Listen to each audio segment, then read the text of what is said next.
We have all had painful events in our lives that can lead to depression, anxiety, addiction, or broken relationships. But here's a secret. It is not about what happened to us that causes suffering. It's the stories we believe about ourselves. Join us as we shine light on how to rewrite our stories, avoid the shadows of shame, and travel along the pathway to joy, love, and connection. It's the Finding Peace podcast with your host, Amazon best-selling author, Troy L. Love. I would love to introduce you to Joel Green. Joel has been on both sides of life. He's been on the bottom and on the top, and his perspective is richer for it. His ability to relate to people from all walks of life is a direct result of where he came from and where he's going. As a successful man and former professional basketball player, many would look at Joel Green and define him by his successes. But the truth is, everything worth having is worth fighting for, which is exactly how Joel got where he is today. In addition to running pro-level training, Joel is the national director for Nike Sports Camps, as well as an accomplished speaker. He was honored to speak to thousands and deliver his own TED Talk. Please join me in welcoming Joel to the Finding Peace podcast. Well, hello. Welcome. Thank you. Seriously, thank you for having me on. I appreciate it. You're welcome. Tell me a little bit about you. I would say at this point, I'm realizing that I'm an interesting individual from what people tell me. I'm one that goes about life and I just keep moving. I'll do something and I won't really celebrate it. I'll just keep on moving to the next thing. Just to keep myself focused and keep myself from being complacent and, resting on my laurels, to be honest. But I've come from very humble conditions growing up in North Philadelphia, extremely humble conditions in an abandoned house, growing up in that type of setting, graffiti on the walls, violence in the neighborhood, that type of situation. But I don't regret not one bit of it. It's made me who I am. Can you tell me more about that? What was that like for you? It was tough. I didn't realize that it wasn't the only way of life at the time. I thought that was just the only way. That was all I knew. So it wasn't like I lived across the street from the better neighborhood. My entire neighborhood was just, the ghetto, the hood, whatever the case is. And I still felt the struggle of it. Although I knew it was just a regular way of life. We wore donated clothes. We had to borrow and get hot water from our neighbors at times and put it on top of our heaters to keep the water hot. So I knew it was a struggle. There were times that me and my brother were talking about a funny story the other day where we snuck in the middle of the night. We snuck to the kitchen to eat sugar. We got caught. And I said, I didn't eat the sugar. And it was all over my face. It was that type of situation to where we just, we did what we could to survive. And my parents were amazing. They still are. And just helped us to, persist and teach us look, there's something on the other side of this. And that's what helped me to get on the other side personally. Your parents gave you hope, it sounds like. Mm-hmm. How did they have that? That's a question that I've been looking to answer as an adult. And I've been coming across now being a parent myself of a 9-year-old. I see how you just make a way without even considering self. You just make sure who comes from you is taken care of. And as a parent, I feel like I've been a selfless individual my whole life, but there's a whole nother level of selflessness now that I exhibit that I don't even think about. It just happens. Mm-hmm. And I would say that's where my parents, they're ministers. So they preach hope, they pass that on to congregations of people. It's their job. So they did the same thing at home with me and my 3 siblings, to where they just told us, look, you're going to do well. We're going to do well. We're going to get out of this situation. I never forget when I was 6 years old and, I witnessed the shooting. Nobody else was there. And I thought I was going to get shot. At 6 years old, I went home and called my mom. I was like, hey, I don't want to live here anymore. I don't want to be here. I want to move. And she said, it's going to be all right. I called her at work. I can only imagine how she felt at work behind the desk, getting this call from her son. I'm on the phone crying, but that's my mom, that's my dad. It's going to be all right. And they're not just saying it, but they're doing things behind the scenes to make sure it will be all right. And you believed them. I believed it. And I don't think it was due to ignorance, but I could tell that my parents, even at that time, were about the words they spoke. And that's one thing I live by to this day. I don't say a word that I'm going to do something unless I truly intend to do it. That integrity means a lot to you. Absolutely. One of the things that the listeners are going to learn more about as we go along is that basketball became a pretty significant part of your life. When did it become a significant part of your life? It became an interest early, around 3 or 4 years old. I just got into it, had my own Nerf hoop, that type of interest as most little kids does. And fortunately, I came along during the I want to be like Mike era, right? And I wanted to be like Mike. I truly wanted to be like Michael Jordan, and I wanted to be his height. I wanted to be 6'6". I kept going. I'm 6'8". All right, so I kept going past it, but. When I was 5 years old, I wanted to be like Mike. I saw the Gatorade commercials. I saw his shoes and just him on TV, his swagger, his language. Everything was just different about him from other players. And so the interest was there early. And I started playing organized ball when I was about 9. And that really changed things because it challenged me to get better. And I've always been a competitor, at board games. We could be playing Sorry or Monopoly, at home. And now I got a chance to be competitive at something physical, and I loved it. And just to kind of be able to I'll be honest with you, Troy, the anger out that I may have picked up on in my neighborhood, in the school, being picked on sometimes, and just for different reasons, I get to take it out somewhere, as opposed to get in trouble for it in school or at home by fighting my brothers, which I still did. I was the youngest, so I got picked on at home too. I was the youngest of 4. So the basketball court, it served as another savior for me, to be honest with you. And once I saw that I was pretty okay at it, I said, okay, I can do something with this. Maybe I can make the team in middle school. I can make the other team. And I began training and I became pretty good. So that took you to where did you go for high school? I went to 2 different high schools. So I went to St. John Newman High School in South Philly.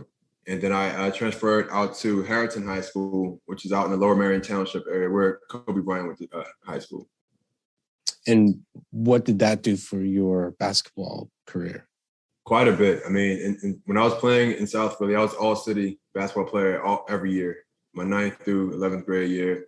And I made All-State as a senior when I transferred out to a more suburban area that senior year. And each year, I just got better and better. And unfortunately, college just took note of it. And I decided to actually go to military school when I was 17 years old.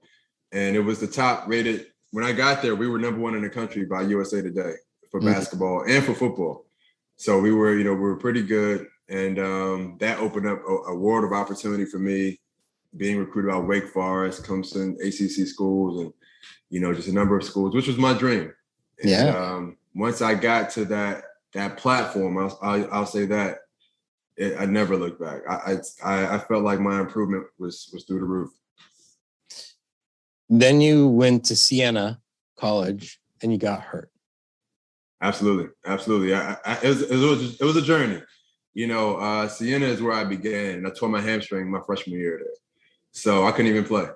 Number 1 recruit, high expectations from them and obviously from me. And I had to sit and watch the whole team play the entire season. And the next year, the coach, he was a little disappointed in the fact that I couldn't play. He ended up recruiting over me, which is, it was a pretty messed up situation. I transferred out. And the NCAA said, well, hey, if you're going to transfer straight to St. Joe's University, which is where I intend to go, they said, you're going to have to sit out. Our rule is if you go from a 4-year institution to another 4-year as an athlete, you have to redshirt. I said, well, I just redshirted due to injury last year. They said, well, it's our rule. They said the only thing you can do is go to a 2-year institution like a junior college or a community college if you want to play. I said, look, sign me up. I just want to play basketball. And so I transferred to a school in Texas called Paris Junior College in Paris, Texas. And never even heard of this place before. And I got in town. There's an Eiffel Tower with a cowboy hat on top of it. And it was an amazing place. It was a different place. I'll say that. The first place I ever saw a bale of hay actually roll across the street. I thought I was in the Western. And either way, I got there and we won a national championship. And I wanted to be a little closer to home at this point. So I had to still do another year at the 2-year the junior college level. So I transferred to a school in Maryland called Cecil Community College and won another national championship. And, you know, I didn't even know until about 4 to 6 years after that I was one of like 4 people to ever win back-to-back, but to do it at 2 different institutions. And so after doing that, I was able to get back to the Division I level, got another scholarship, and finished off at Rider University and graduated from there. That's amazing. One of the things that we talk a lot about on the podcast is attachment wounds, and the top wound is loss. And so that was a loss for you, like that injury at the beginning. And a lot of people would have just given up, I guess. They would have said, okay, and here's the rules. And they would have just given up. What made you not give up? What drove you to keep pushing and continuing to have that drive to not give up? Curiosity, to be honest. I didn't know exactly in what way, but I knew something was on the other side of it. I knew that it was a possibility that I could even be better beyond it. I've seen other players get injured in the NBA and come back better. Again, speaking of Jordan, I've seen him, he broke his foot. A lot of people don't talk about this, but back in 1986, at the end of his second year in the NBA, he broke his foot. And he came back that same season and had 63 points against Boston Celtics, Larry Bird. You know, we talk about that playoff series, but he sat out, I think, about 80% of that season. And I've seen things like that and just other players over time. I'm like, okay, what separates me from them? Nothing, you know, outside of my will to get better. So I knew I was curious. I said, okay, how can I recover from this? And I had a great support system, you know, at home, calling my parents, calling my siblings, and hey, look, this is tough. You know, my teammates were great. And I just did my best to recover from it and bounce back and just not focus on what happened, but what will happen. Where did that take you? Far. You know, it took me pretty far. Again, I still have that same mentality. For me at that time, it got me another conference championship at Rider, you know, my senior year. So I got 3 championships, cut down 3 nets while in college. It was a journey, 4 different schools, which sounds crazy to say. But, you know, it was something, I'll be honest with you, I was used to by that time. I went to 14 different schools from kindergarten up to graduate from college. And my parents weren't in the military. So by that time, I knew that, it's funny you said, you know, attachment. I knew how to detach myself and still keep moving forward, despite whatever may have caused the detachment. And it wasn't an easy thing to do all the time because I didn't trust people along the way because I felt like as soon as I trusted somebody, I would be leaving them or they would be leaving me. It wasn't always easy, but thank God it happened and I made it happen. And it took me to become a pro. I became a pro playing basketball. And that was ultimately my dream. You made it, man. That's pretty awesome. I'm thankful for it to this day, man. I thank God literally every day for all that I experienced and honestly what the game taught me. That's the best part of it, man. You know, what the game has taught me, I apply it every single day in business. What has the game taught you? It taught me so much. It taught me how to persist no matter what. You know, that no matter what can mean anything. It can be no matter what good thing happens, no matter what bad thing happens, because good things could turn into bad things too, because I've noticed for myself, I may have an amazing victory and I celebrate it too long and become complacent. And I progressively get worse. You know, so that even that good thing, that high can literally lead to a low. Mm-hmm. So, I've learned how to celebrate, but do it quickly and move forward. And I learned how to lose, but now translate that loss into a learning experience. And I was just telling someone, I was on the stage speaking, and I said, look, now I don't have losses. I said, I win some and I learn some. I'm undefeated now. That's truly how I feel. If a perceived loss occurs, I promise you, Joe, I don't feel the loss of it. I immediately learn from it. Your mind, like you don't see that. The words are not hitting me, but you're not taking that. You've done something with the way that you're interpreting it. You're shifting that from a painful experience into a learning experience. And it sounds like that's made all the difference for you. That's made all the difference, man. I recently wrote about it. Fortunately, I have my first book coming out, and it's called Filtering, which is a method I came up with, which is exactly what you just said, to be honest, man. It's me just extracting whatever I can for whatever I go through and just filtering that experience to say, okay, I don't know why this painful experience came. I don't know why this good experience came, but I'm going to take what I was supposed to get from it and have it propel me forward in some form or fashion. I'm going to literally extract all the good from it. I'm going to squeeze all the good out of the situation, and I'm going to benefit from it in some form or fashion. Even if that situation was bad, I'm going to benefit from it. I have to. And I began filtering things as a teenager. I began using the terminology for myself about 7 or 8 years ago as I began speaking it. And, as a teenager, I lost one of my older brothers, tragically, out of the blue. And I had to figure out I'll be honest, Troy, how to keep moving. I didn't want to keep moving. It sounds very, very morbid, but I wanted to stop living a little bit. Absolutely. And I did. I would just lay down a lot. I wouldn't talk to anybody. My friends would come by. I'm sure my parents remember this, but my friends would come by just to check on me. I was 17 or 16. I was 17 years old, just turned 17. And I said, tell them I'm not coming down. I'm not coming downstairs. And they would just be hanging outside the house, and they would ring the bell some more just to, no, we're going to check on you. And I remember it got to the point where I finally went downstairs, and I finally went outside, and I cried. Again, I was tall then. I was already like 6'5", 6'6", and I'm like, you don't want your boys to see you cry. But I went out there and I knew I couldn't see anybody. Because tears always would just flow out of my eyes, and I'm talking about sobbing. And I didn't want to keep living, man, as far as just doing my normal thing. I felt bad because I felt like it would be me ignoring my brother's death if I just kept moving forward, but not realizing immediately that was exactly what I had to do in order to honor him and say, you know what, Kev, I got you. I'm going to make sure I keep living my best life, to show you, look, I'm not going to just let your passing be in vain and shut everybody else down. So it was a tough thing. I had to just take something from that experience, and I began making promises to him, him from the grave. And I said, I'm going to do better in school. I'm going to get me a scholarship. I promise you. I'm going to get. And months later, I began getting multiple scholarship offers. I made the honor roll for the first time in my life as a 17-year-old, 2 months after his passing. So I learned how to filter that experience and just literally extract strength from that situation that occurred. And it's taken me far.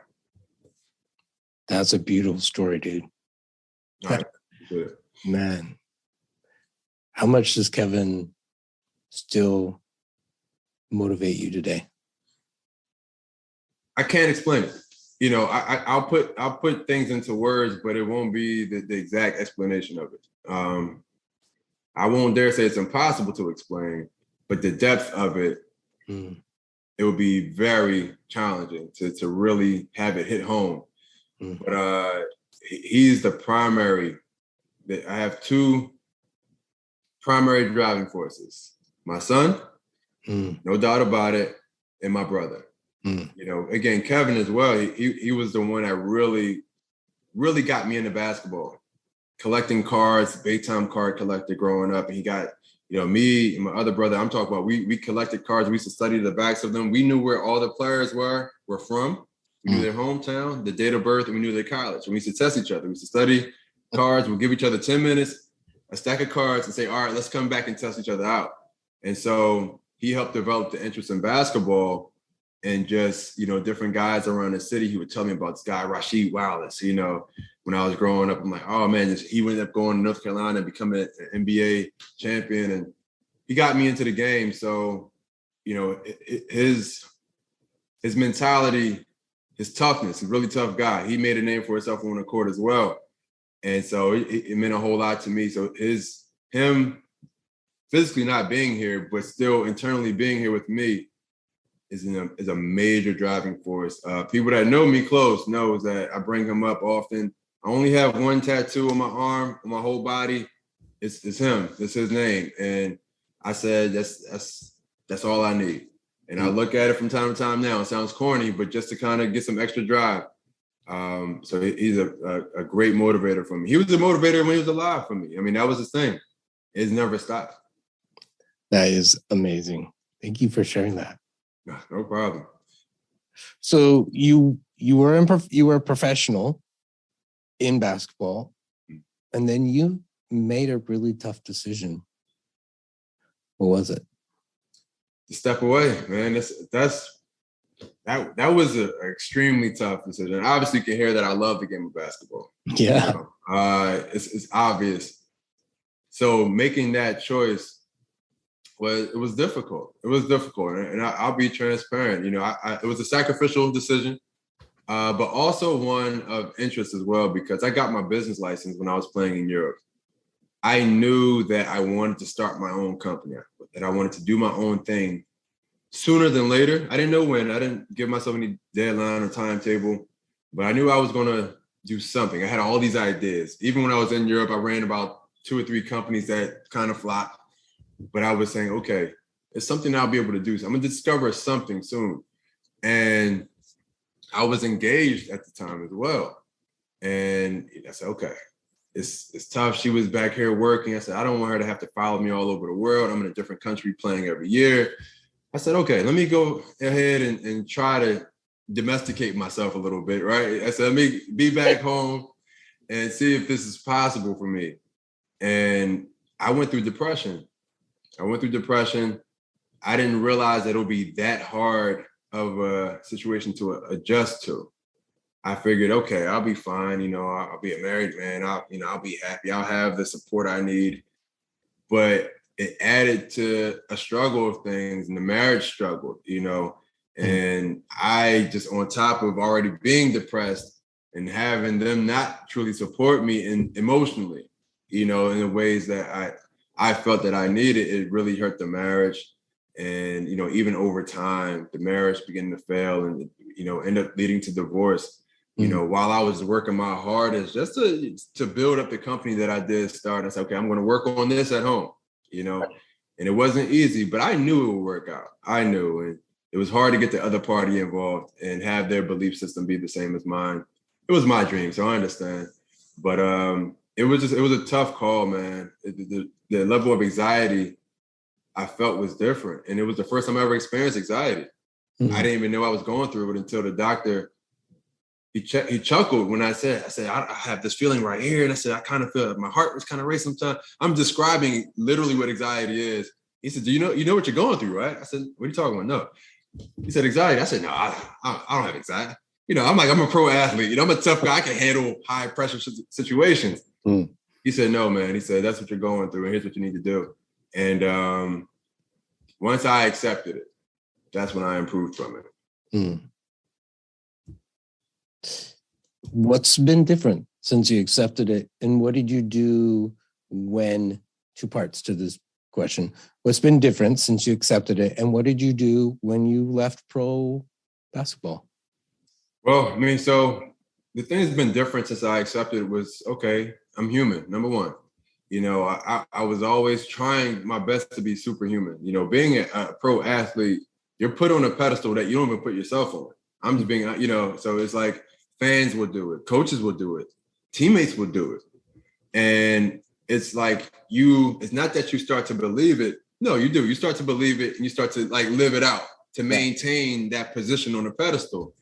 And you start to feel superhuman in some capacities, not in an arrogant way, but you just feel high on yourself in different arenas. And so for me, it was a struggle to accept, like, okay, wait, come on. I can step to the free throw line and with 0 seconds on the clock, make the free throws to win the game. And I'm like, I'm going through anxiety with this. It's not even sports, but once I accepted that that's a natural thing, that everyone experiences it, it made me feel more comfortable and less insecure about it.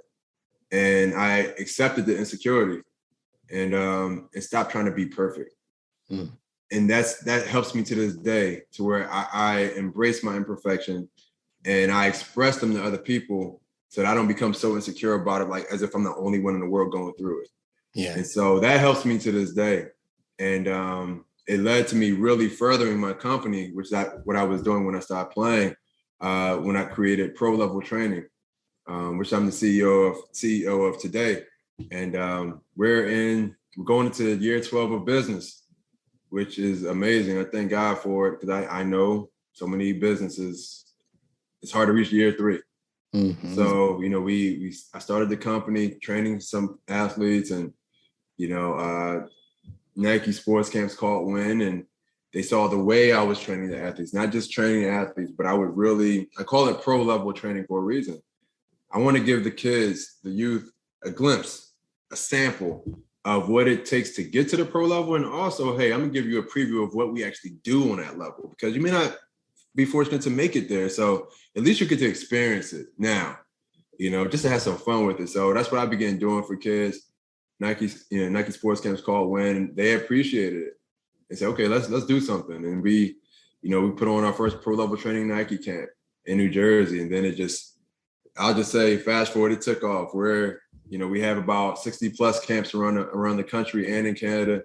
We're in about 16 states, close to 40 cities across America. We just begin to grow. And I dare say, due to the quality. And that's what I preach to our team all the time. Let's have great quality. We'll end up having great quality after the fact. And you're blessing a lot of kids' lives in doing so. That's the best part about it, man. That's the best part.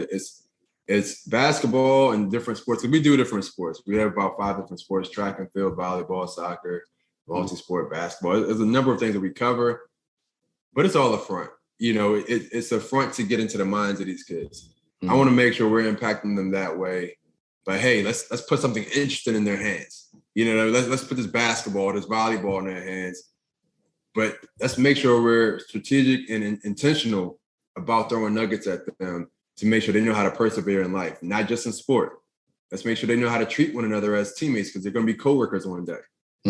Let's make sure they know how to treat us as coaches, because we're going to be bosses one day in their lives. Let's make sure they respect the referees. They're going to be called officers one day. So these are the things that we really are strategic about when we're working with these kids, working with the youth, because it's such a developmental time period. One of the concepts that you talk a lot about is childhood imagination. Can you say more about that? Absolutely. I mean, it's an area to where when I'm talking to adults, I bring it up more than I speak to, obviously, youth a lot, within my business, but I love speaking to adults because I love to bring us back to where we first begin to love life. I'll put it that way. And we loved life when we utilized our true gifts, the gifts that naturally were innate in us, our imagination. It's a gift. And the reason why I phrase it as childlike is because when we were children, impossible didn't exist to us. Like we would, if we had to figure out a way to get to California from Florida, or if we had to get to the moon and our parents said, draw me up a blueprint, we would go get our Crayola markers, our crayons, and we would draw up a blueprint to get to the moon. And we truly believed that it would work. Right. And I dare not call it ignorance, but I call it, belief. I call it faith. Like, okay, I used my imagination. I drew up a blueprint. I drew up a plan, and it's going to work. And I love that about children and the fact in the way that we used to believe in ourselves. But what I tell adults all the time is just imagine if you brought that childlike imagination back, but now not having that, let's say ignorance, now having the education that you have, the resources that you have, and you tie those two together, it's what could be created is amazing. But we've thrown away that childlike imagination, and we only try to rely on our resources and our education, and we don't believe in that imagination anymore. So that's why we don't get to the next level of where we could be. So I love discussing the usage of our minds in regards to what we're trying to build, because man, if we can just bring it back and tie it to what we now have, we can be amazing. Absolutely.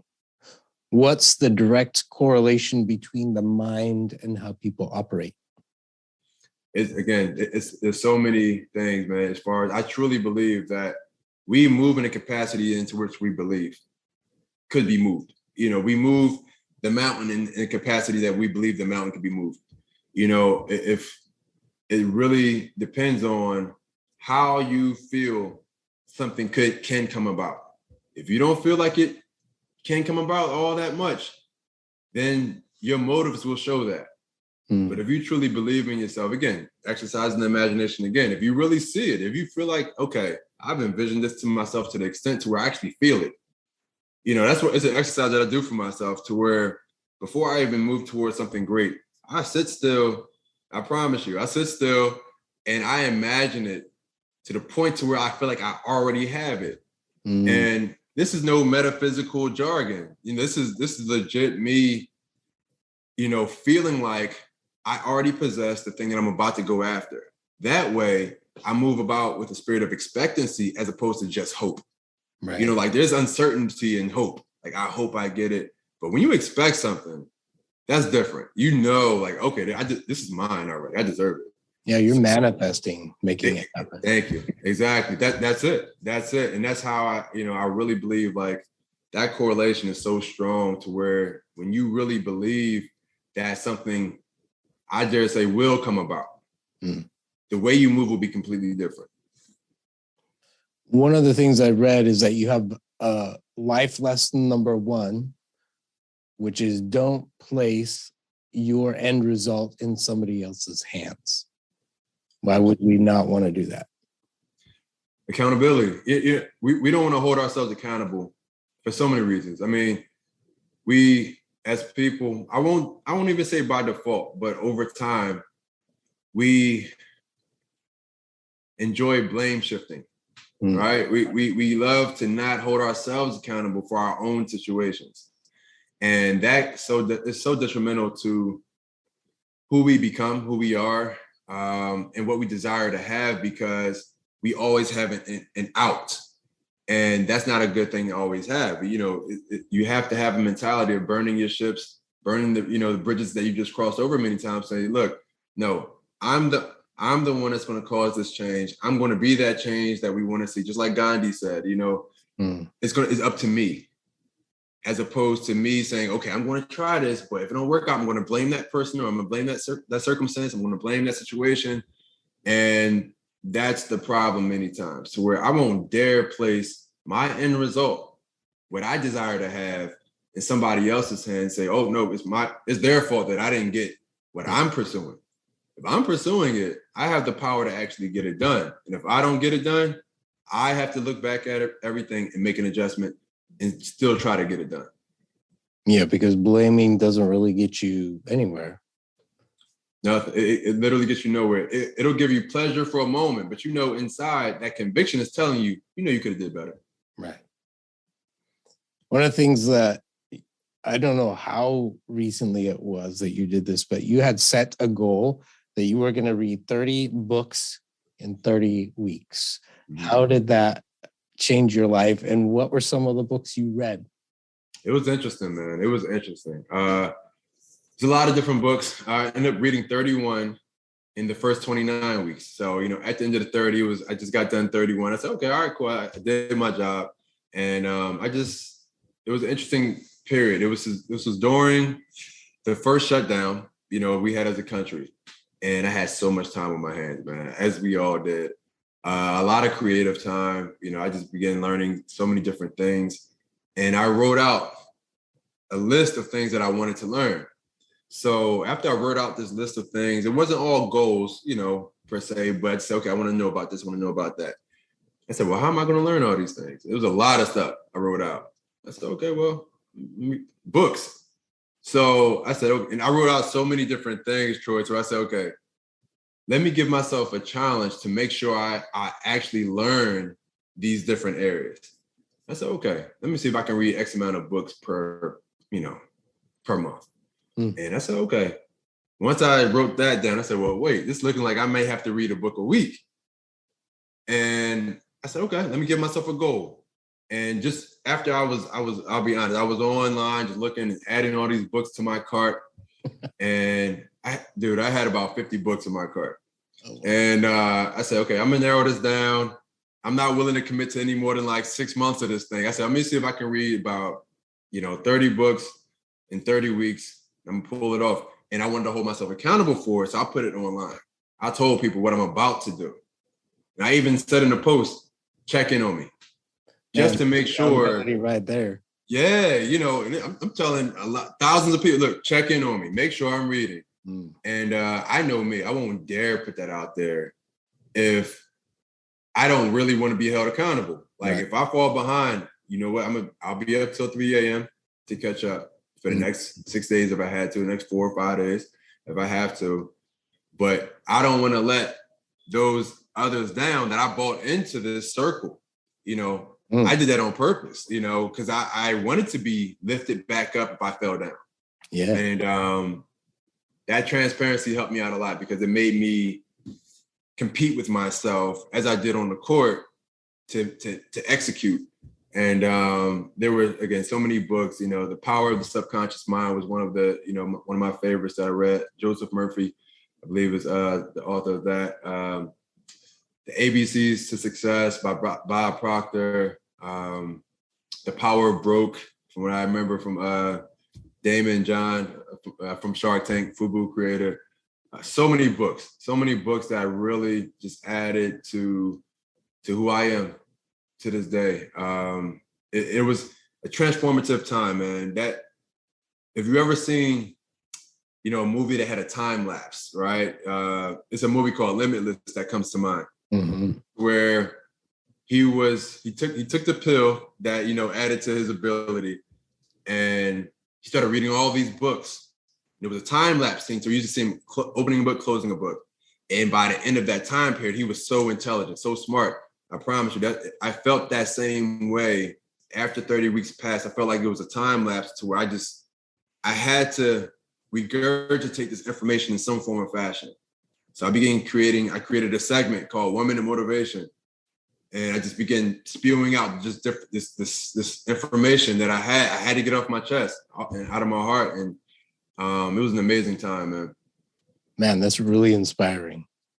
Makes me want to go do it. Look, I'll give you the schedule for it, man. I got it. You talked a lot about Michael Jordan and how cool it was that he was on the Wheaties box, and I can't help but notice that there's a Cheez-Its box.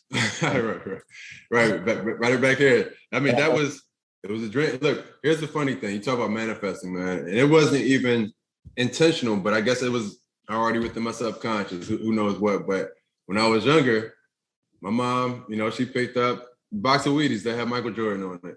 And I will never forget. I remember literally looking at the box and saying, oh man, I'm gonna be on a box one day of Wheaties. But I never forget. That was one of the first thoughts I had when I saw that I was on the box of Cheez-Its. I didn't know it was gonna happen. My son saw it in Target.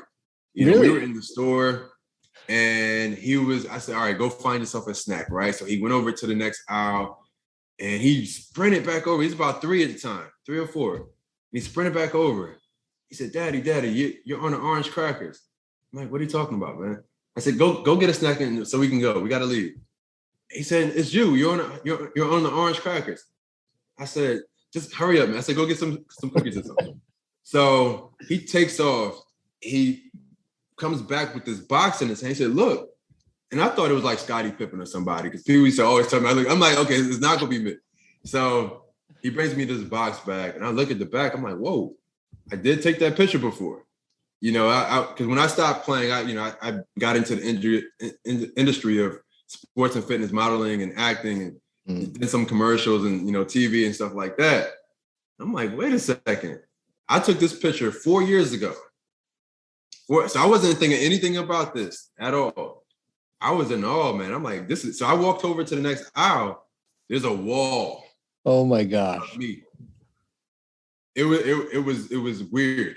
I was weirded out, but I was so hyped at the same. I'm like, well, this is me, man. Selfie, it's this is me. But it was such a cool time, man, just to realize, like, wow, when I was 8 years old, I said I want to be on a box of Wheaties. And, it wasn't the orange box, but I made the orange crackers, you know what I mean? So it worked out. Full circle, brother. Full circle, exactly. Awesome. Well, one of the things that I do at the end of the interviews is I ask a series of questions. Not that I haven't been asking you questions the whole time. We call them the speed round questions. I don't know why I call it that, because it's not about speed. It's just a series of questions. So you ready? Let's do it. Okay. What's one thing about people that would surprise them if they knew it about you? They have a bone of perseverance in them. And I feel like a lot of people don't believe it. They think that when things get tough and they get emotional, that there's nothing beyond that. But they have the ability to take one more step. I wish they knew it. We've all faced a major decision in our lives that has resulted in us choosing to take a left turn instead of going right. When were you faced with such a dilemma, and how did that work out for you? I'm sorry, you said just choosing the left instead of going right? Yep. Kind of the road less traveled. Okay. I mean, I feel like in life we choose the convenient wrong over the true necessary right. And that it worked out in a negative way for me, by taking the convenient route, as opposed to taking that route I knew I should have taken.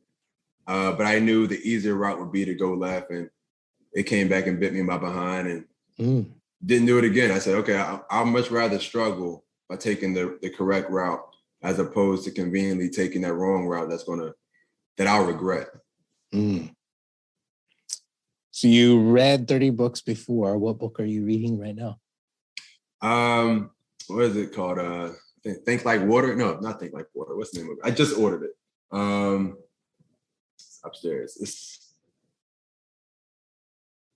I forget the name of it. I literally just ordered it. And I have a problem. Look, by the way, I have books, like I told you. I still have a list of probably 60 plus books in my I have a book cart or list rather. And I'll just say, all right, cool, let me order that one now and have it sent to me. I didn't even begin reading it yet, but it's Think, and it's Something Is Water in the cover. Really nice looking book. It's a white book. It has like a drop of water on the cover. That's what I intend to read next. But I took a break actually from reading for the last month and a half because I had to finalize my book. When is your book coming out? In September. It's September 6th is the tentative release date. I'm super excited, of course, for that. And it's called Filtering. Filtering is the title of the book, The Way to Extract Strength from the Struggle. And like I said, it's going to be a really impactful book. We have an editorial review already on it that blew me away, to be honest. So that really gave me insight on how it'll be received. So I felt good about that. But, I told myself, if I'm going to finish this thing up, I got to step away from reading, which is it's a pastime of mine that I love because it settles me. But yeah, so I'm excited to release our book, and it's going to be great. I can't wait to read it, man. When have you felt the most alive? Oh, man. Felt the most alive? That's a great question. Felt the most alive when I'm, again, the whole manifesting side of things. When I'm seeing what I believe come to life. It's like, whoa, I saw this and it's happening. And it's a great feeling of knowing that literally just your thought is turning into something. You know, that thought is literally becoming a reality.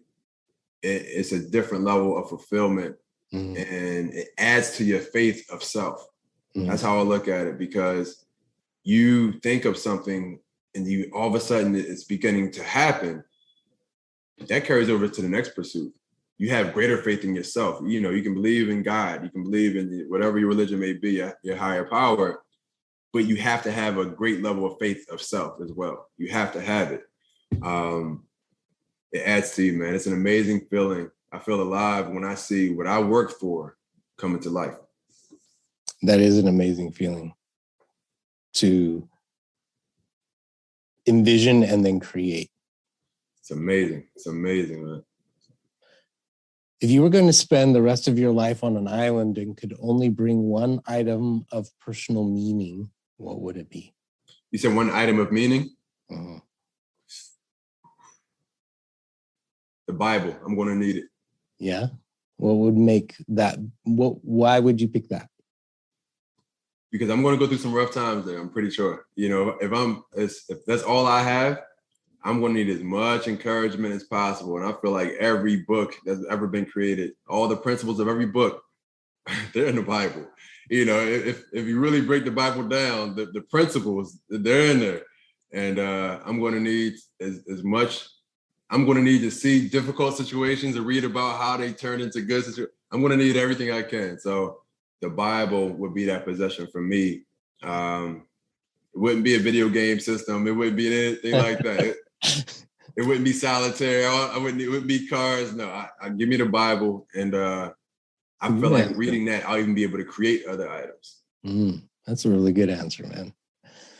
Name a person or a teaching that has had a profoundly positive impact on your life. Man, all right. So there's two different coaches, but I'll pick one right now. The coach, when I mentioned earlier, when I won the second national championship, he was super intentional, very intentional about principle and toughness. He showed me and taught me that I had a whole nother level in me that I didn't know exists. I'll be honest with you. He helped me to reach my threshold. He pushed me through it. Many times, literally, pushed me through my threshold to where I was ready to just break. But it made me such a different.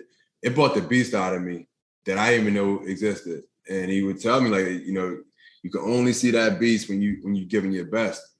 And you know, that he taught me a whole lot of things. The principle of one more. You know, that was our quote for the year. This was back in 2005.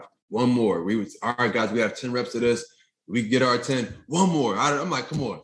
You know, it's like, I thought I was done. And, you know, one more. And I do 12. One more. 13. One more. All of a sudden, our rep of 10, our set of 10, turned into 17, turned into 21, and it turned into failure. And he showed us how to get to failure. And that's exactly what I know I needed personally, to where 10 many times were too easy. That was just what was on paper, but we're capable beyond paper, what's written. So that's what I learned from him and Coach Bill Lewitt.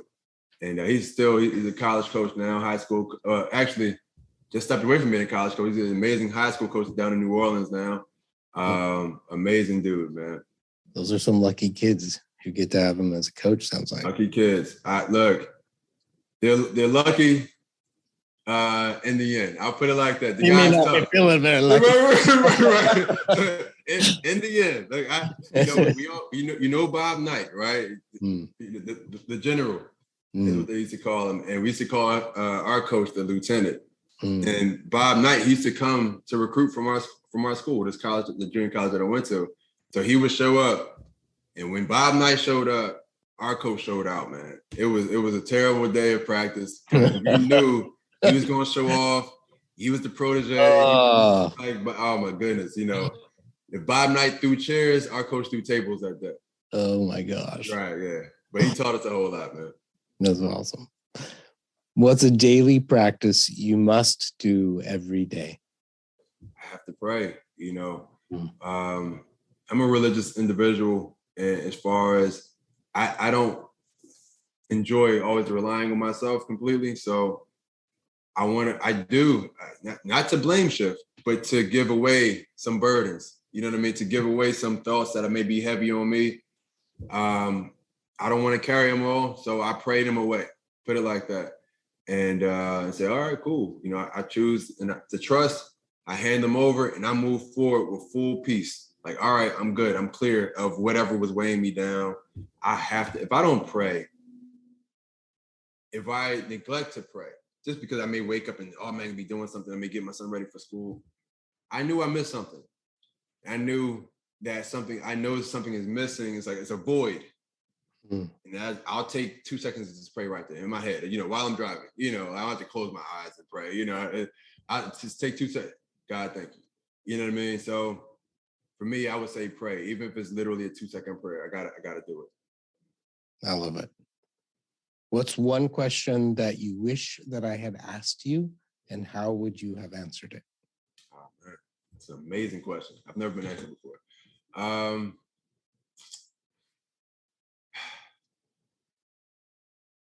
How do you level up? How do you persevere? You know, something along those lines. And for me, it is, I tell people all the time, just question who you are currently, right? Just really break yourself down. Don't be afraid to expose yourself to yourself. Like, I really feel like a lot of times we don't question ourselves or where we are in life because we're afraid to be revealed to ourselves.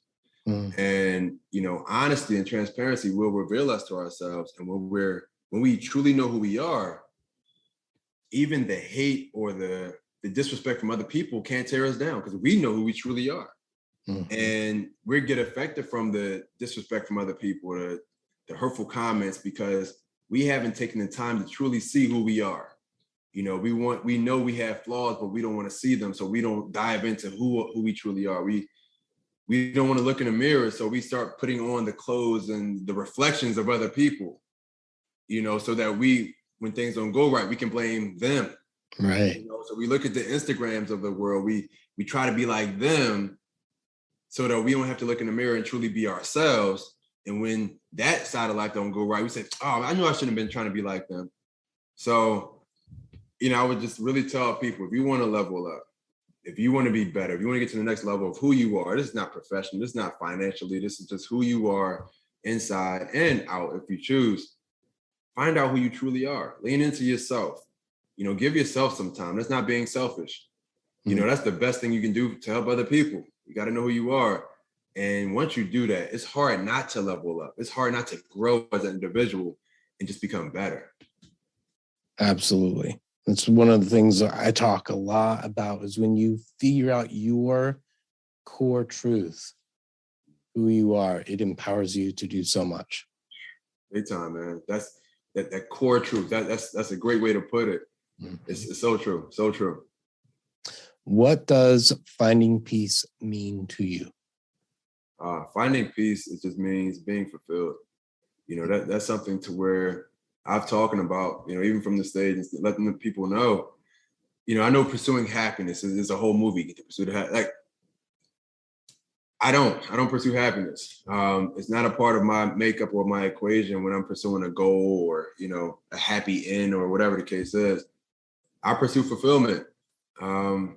Happiness it's the end result, and I don't focus on the end of anything. I focus on the journey of what I'm a part of.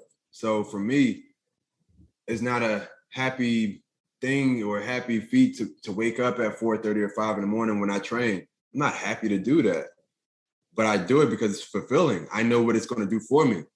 So the fact that I'm fulfilled by it each day, I do it again the next day, right? I'm not happy about it. Look, I would be happy to be asleep on that nice, comfortable pillow.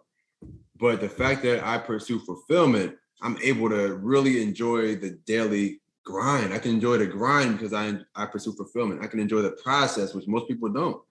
You know, so it's like the fact that I have the prize during the process, happiness would just be the byproduct of what I'm already doing. So I don't pursue that.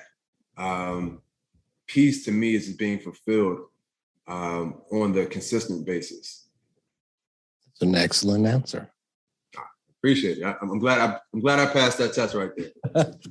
It's what it means for you, man. So of course you passed it. Joel, where can people find you? You can find me. I'm pretty active on Instagram at J Green PLT. That's JAY Green PLT. I'm on LinkedIn as well. You can just look up Joel Green. I'm on Facebook, but also through my website, joelbgreen.com. Initially, we'll be having even pre-orders for the book up there soon. Some more details will be coming soon on that.